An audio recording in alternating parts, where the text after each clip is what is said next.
Gunfire and the trauma that comes with it is very real. So what is the cost to the person, family, and community? Last night at 10, we introduced you to Xavion Brown and his mother, Maine. He is just one of thousands of Minnesotans who have had their lives altered by gun violence. Tonight, WCCO's Jennifer Mayerle talks with those who see the cost of gunfire firsthand. Sanctuary Covenant Church sits in North Minneapolis, surrounded by sites where gunfire has erupted. The cost of gun violence is incredible. It is hidden. Pastor Edrin Williams' church is across the street from the Winter gas station, where 22-year-old Xavion Brown was shot for the 11th time. That bullet at the end of 2020 put him in a wheelchair. What has that been like to go through being shot that many times?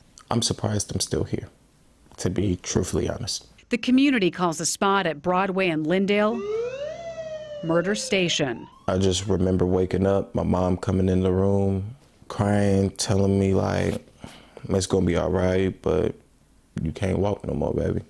I see regularly young men up and down the street here, many of them with the colostomy bag, or young guys who should be out running around playing sports, like pushing one of their friends in a wheelchair, and you just wonder about how their quality of life is impacted forever.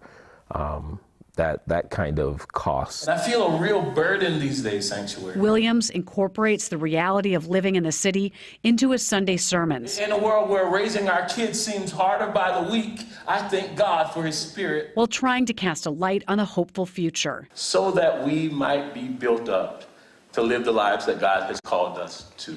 And says the church shows up for families in the wake of gun violence. Checking in on moms who've lost sons.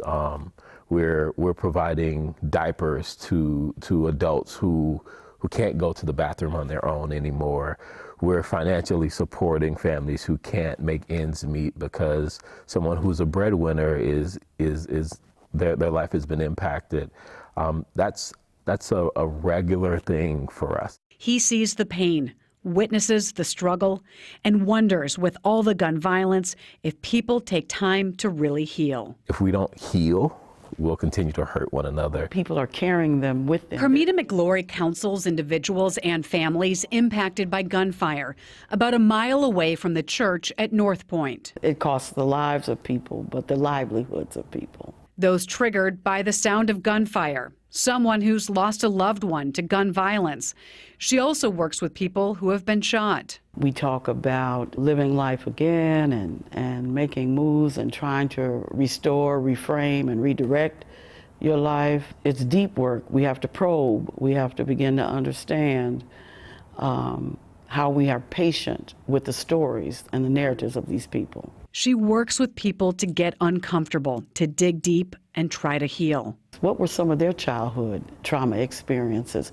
Why do we have to do problem solving with guns? Then we begin to have people understand that although they have been a victim of this level of violence, they don't necessarily have to continue to let this direct the rest of their lives. Do you worry about the people that don't get help after experiencing gun violence? Most and what definitely, could happen? most definitely, because it is the level of overwhelming emotional experience that is tragic, it's traumatic. It's not only anxiety provoking and provokes depression, but it can alter just the rest of the life of a person.